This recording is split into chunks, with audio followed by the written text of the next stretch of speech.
Have you ever wondered what sets great leaders apart? Simon Sinek, renowned author and speaker, says it starts with one simple question: why? How do you explain when things don't go as we assume? Or better, how do you explain when others are able to achieve things that seem to defy all of the assumptions? For example, why is Apple so innovative? Year after year after year after year, they're more innovative than all their competition. And yet they're just a computer company. They're just like everyone else. They have the same access to the same talent, the same agencies, the same consultants, the same media. Then why is it that they seem to have something different? Why is it that Martin Luther King led the civil rights movement? He wasn't the only man who suffered in a pre-civil rights America, and he certainly wasn't the only great orator of the day. Why him? And why is it that the Wright brothers were able to figure out control-powered manned flight when there were certainly other teams who were better qualified, better funded, and they didn't achieve powered manned flight, and the Wright brothers beat them to it? Why do some leaders inspire trust and loyalty while others fail? In this video, we'll uncover Simon Sinek's powerful lessons to transform your leadership and your life. Stick around to the end and learn how to apply these game-changing principles today. But the inspired leaders and the inspired organizations, regardless of their size, regardless of their industry, all think, act, and communicate from the inside out. Let me give you an example. I use Apple because they're easy to understand and everybody gets it. If Apple were like everyone else, a marketing message from them might sound like this: we make great computers. They're beautifully designed, simple to use, and user-friendly. Want to buy one? Meh. And that's how most of us communicate. That's how most marketing is done, that's how most sales is done, and that's how most of us communicate interpersonally. We say what we do, we say how we're different or how we're better, and we expect some sort of behavior, a purchase, a vote, something like that. Here's our new law firm. We have the best lawyers with the biggest clients. We have, we always perform for our clients, do business with us. Here's our new car. It gets great gas mileage. It has, leather seats. Buy our car. But it's uninspiring. Here's how Apple actually communicates. Everything we do, we believe in challenging the status quo. We believe in thinking differently. The way we challenge the status quo is by making our products beautifully designed, simple to use, and user-friendly. We just happen to make great computers. Want to buy one? Totally different, right? You ready to buy a computer from me? All I did was reverse the order of the information. What it proves to us is that people don't buy what you do, people buy why you do it. People don't buy what you do, they buy why you do it.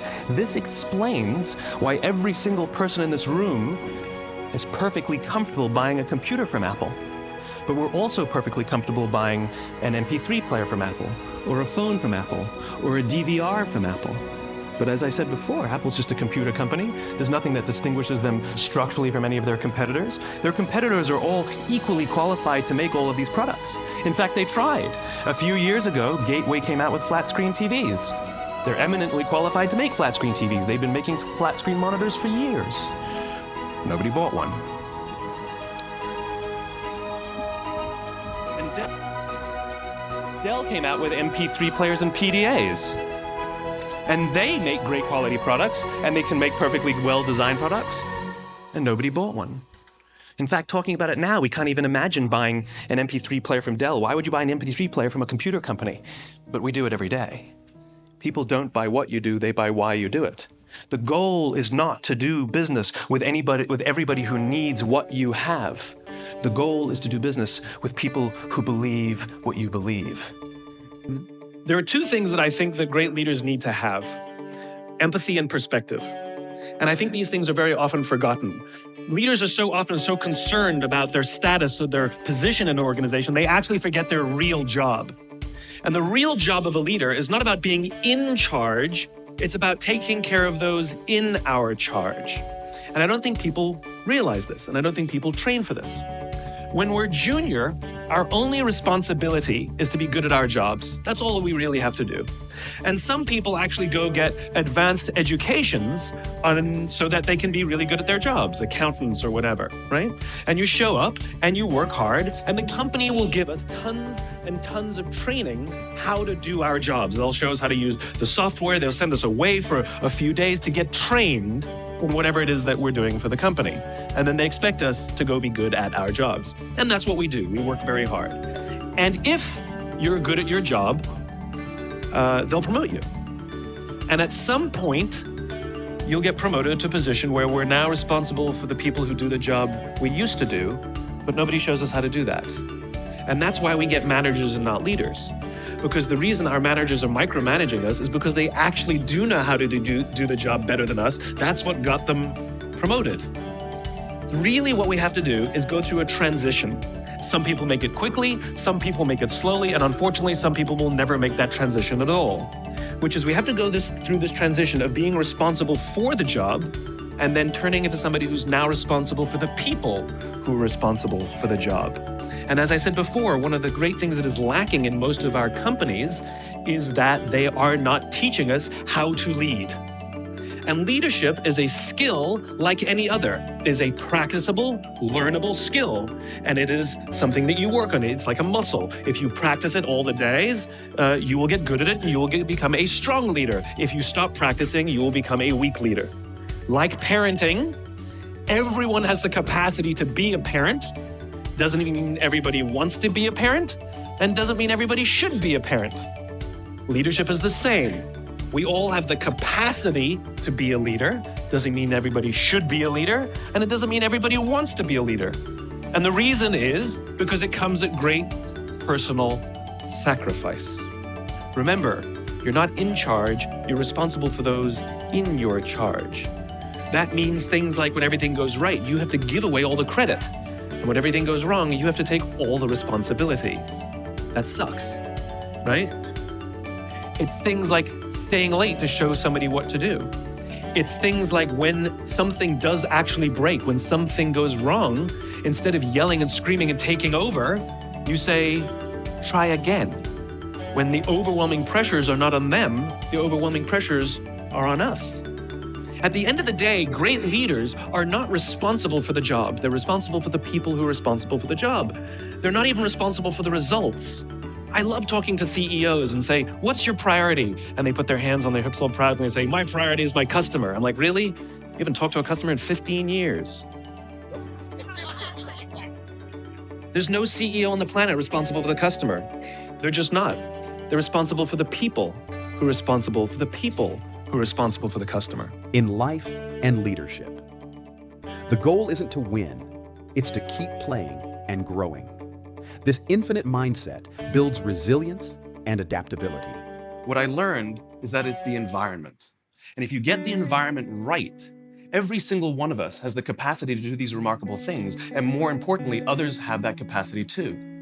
I've had the great honor of getting to meet some of these who we would call heroes, who've put themselves and put their lives at risk to save others. And I asked them, why would you do it? Why did you do it? And they all say the same thing, because they would have done it for me. It's this deep sense of trust and cooperation. So trust and cooperation are really important here. The problem with concepts of trust and cooperation is that they are feelings, they're not instructions. I can't simply say to you, trust me, and you will. I can't simply instruct two people to cooperate and they will. It's not how it works. It's a feeling. So where does that feeling come from? If you go back 50,000 years to the Paleolithic era, to the early days of Homo sapien, what we find is that the world was filled with danger. All of these forces working very, very hard to kill us. Nothing personal. Whether it was the weather, lack of resources, maybe a saber-toothed tiger, all of these things working to reduce our lifespan. And so we evolved into social animals, where we lived together and worked together in what I call a circle of safety, inside the tribe, where we felt like we belong. And when we felt safe amongst our own, the natural reaction was trust and cooperation. There are inherent benefits to this. It means I can fall asleep at night and trust that someone from within my tribe will watch for danger. If we don't trust each other, if I don't trust you, that means you won't watch for danger. Bad system of survival. The modern day is exactly the same thing. The world is filled with danger, things that are trying to frustrate our lives or reduce our success, reduce our opportunity for success. It could be the ups and downs of an economy, the uncertainty of the stock market. It could be a new technology that renders your business model obsolete overnight. Or it could be your competition that is sometimes trying to kill you, it's sometimes trying to put you out of business, but at the very minimum is working hard to frustrate your growth and steal your business from you. We have no control over these forces. These are a constant and they're not going away. The only variable are the conditions inside the organization. And that's where leadership matters, because it's the leader that sets the tone. When a leader makes the choice to put the safety and lives of the people inside the organization first, to sacrifice their comforts and sacrifice the tangible results so that the people remain and feel safe and feel like they belong, remarkable things happen. I was flying on a trip and I was witness to an incident where a passenger attempted to board before their number was called. And I watched the gate agent treat this man like he had broken the law, like a criminal. He was yelled at for attempting to board one group too soon. So I said something. I said, why do you have to treat us like cattle? Why can't you treat us like human beings? And this is exactly what she said to me. She said, sir, if I don't follow the rules, I could get in trouble or lose my job. All she was telling me is that she doesn't feel safe. All she was telling me is that she doesn't trust her leaders. The reason we like flying Southwest Airlines is not because they necessarily hire better people, it's because they don't fear their leaders. You see, if the conditions are wrong, we're forced to expend our own time and energy to protect ourselves from each other. And that inherently weakens the organization. When we feel safe inside the organization, we will naturally combine our talents and our strengths and work tirelessly to face the dangers outside and seize the opportunities. Great leaders prioritize the well-being of their teams. By creating trust and safety, they inspire loyalty and performance. Which of these lessons resonate most with you? Let us know in the comments. Don't forget to like, share, and subscribe for more insights.